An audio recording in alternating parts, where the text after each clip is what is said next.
Now Trimalchio, and Trimalchio was Fitzgerald's favorite proposed title for the novel.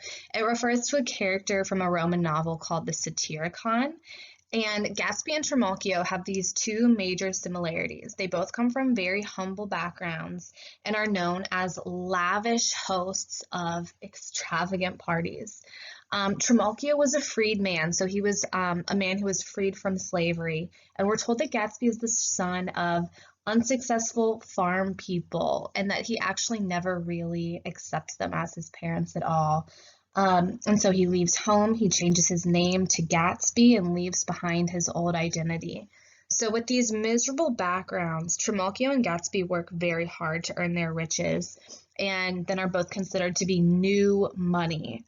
Um, and so the other comparison between them is their status as being hosts for like extravagant, absurd parties. Um, and there's a part where it says, when curiosity about Gatsby was at its highest, as obscurely as it had begun, his career as Trimalchio was over. So if you caught that allusion in the novel, you were probably wondering who in the world is Trimalchio. So luckily, his publishers, Fitzgerald's publishers, convinced him that nobody was going to understand that reference, and and that would be a poor choice for a novel because people are supposed to understand illusions, and if nobody gets them, then they're not successful. But this title draws on Gatsby's role as an insane party thrower. You know, it's said that on weekends his Rolls Royce became an omnibus bearing hundreds of people to his home, and the descriptions of his parties are some of the most amazing literary descriptions. Keep hanging in there, we're almost there, or we're at least getting to almost.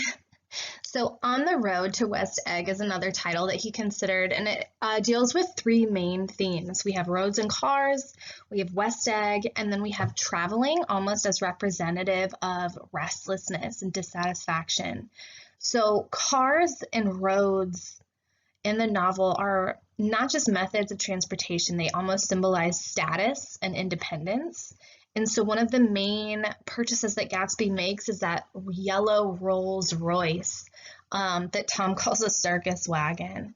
And so Jordan Baker's name as well deals with car language. Fitzgerald named her after two of the most popular cars in the 20s. There was the Sporty Jordan and the Baker electric car. And Wilson himself is continually working on other people's cars. He doesn't have his own. He doesn't have that freedom, that status and independence that comes with car ownership, but he works on those of the upper class.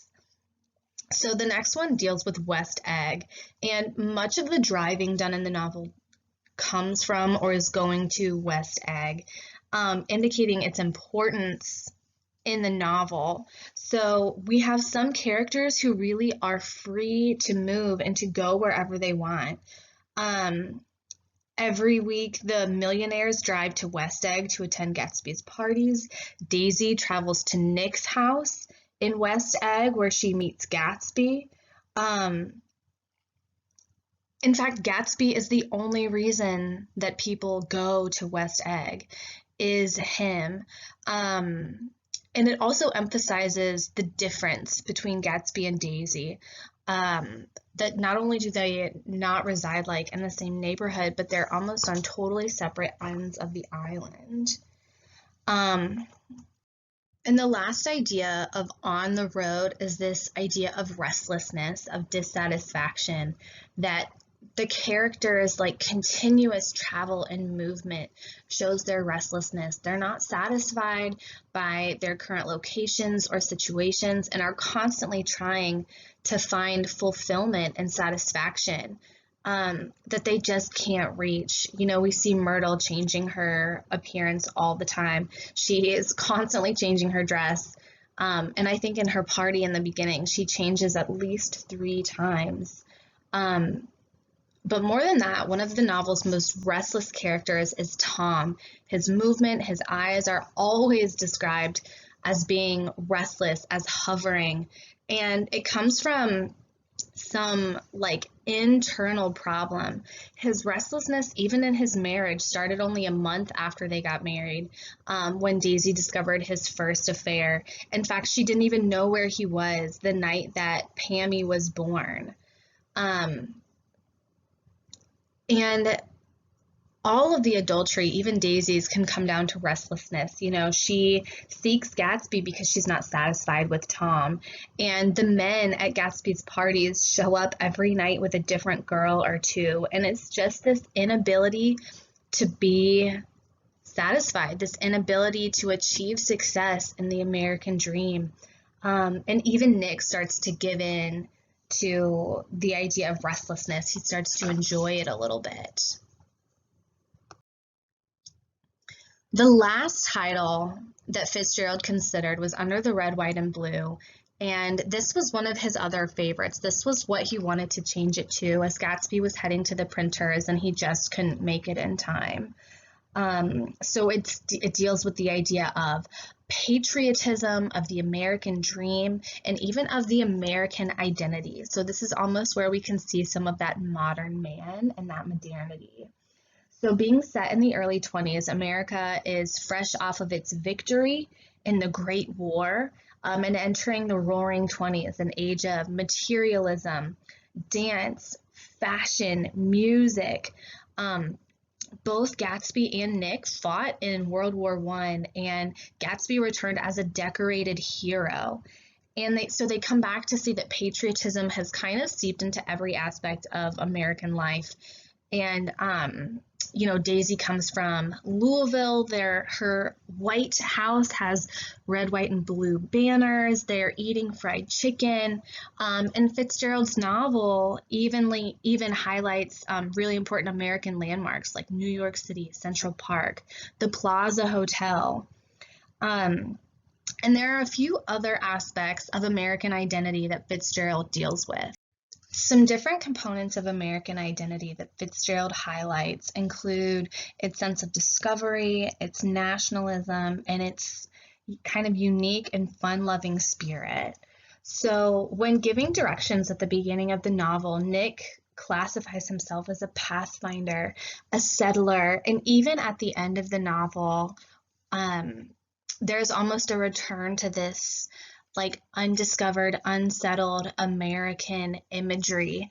And that's something that's really appealing in Fitzgerald's novel. So there's this sense of Americans as settlers, as discoverers of this good, wonderful place.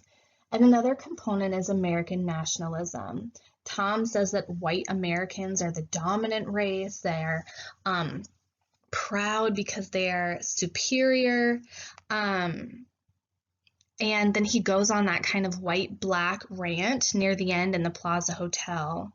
And this last is like the fun-loving, unique, young American spirit. So all of this 1920s music and fashion is particularly American. And so the last piece of that American identity is consumerism, where wealth and money have almost started to corrupt that American dream.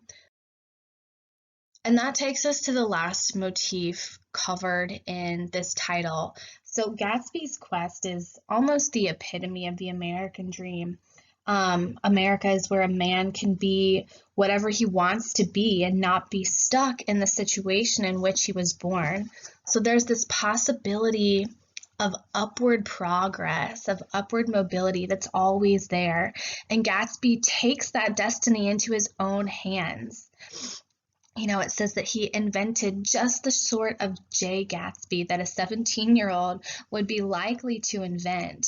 And so his mentor, Dan Cody, has everything that Gatsby yearns for. He has the yacht, the money, the ability to travel, and Gatsby aches for that day when his own future is going to arrive like that, when he's going to achieve his American dream, which is Daisy, which is the perfect golden girl. of that American aristocracy. She is the embodiment of that American dream. However, there's that tendency towards greed and towards destructive ambition.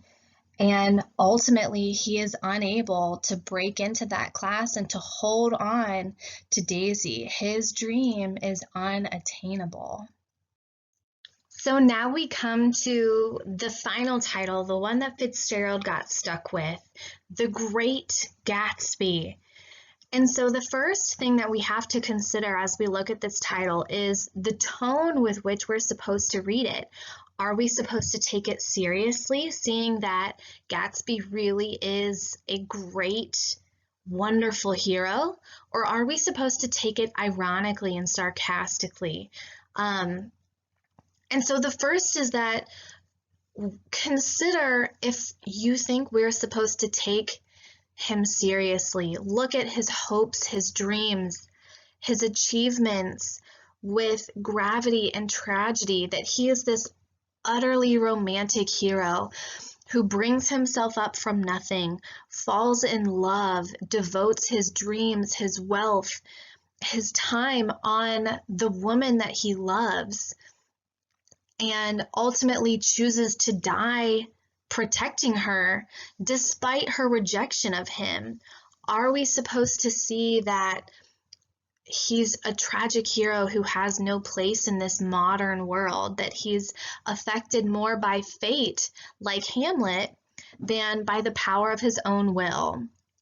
And the opposite of that is, are we supposed to take it ironically and sarcastically and look at him almost as a clown, an idiot? You know, we see the hedonism of his lifestyle, the empty partying, his role as host of these opulent parties. You know, people are there to eat his food and drink with him and party.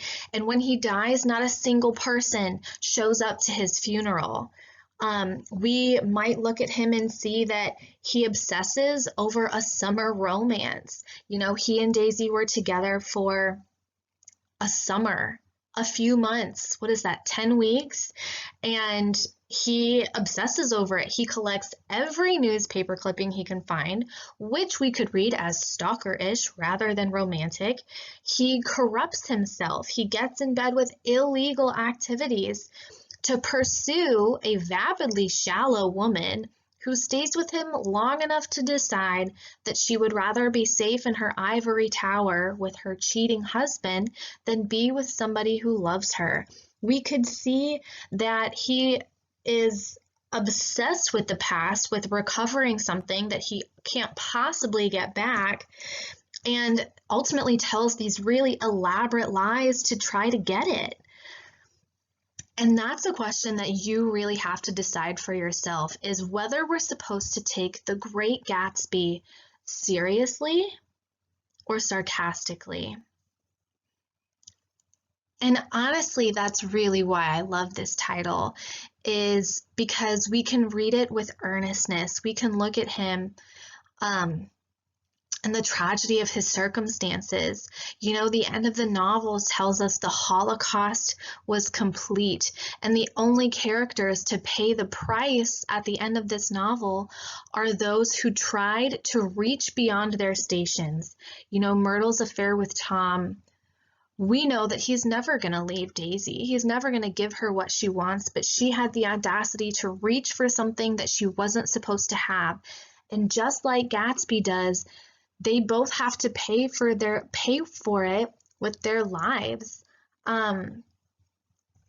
So do we see them as these like fate-driven, tragic, romantic heroes, or do we see them as like just clowns who should have known better, who obsess over something silly, something small, and like founds his whole adult life on a lie? And do we see Daisy as, okay, now I'm just ranting about it, and I apologize. Okay, it's a great title. Sorry about that. I really, really love The Great Gatsby, and I really, really hate The Great Gatsby. So this is the final image that I want to leave you with. I think it is a wonderfully appropriate distilled summary of the themes of The Great Gatsby by F. Scott Fitzgerald. So now it's time for you to consider which of his alternative titles would you have chosen? Do you like The Great Gatsby, or in light of the other options, is there another one that sticks out to you as superior?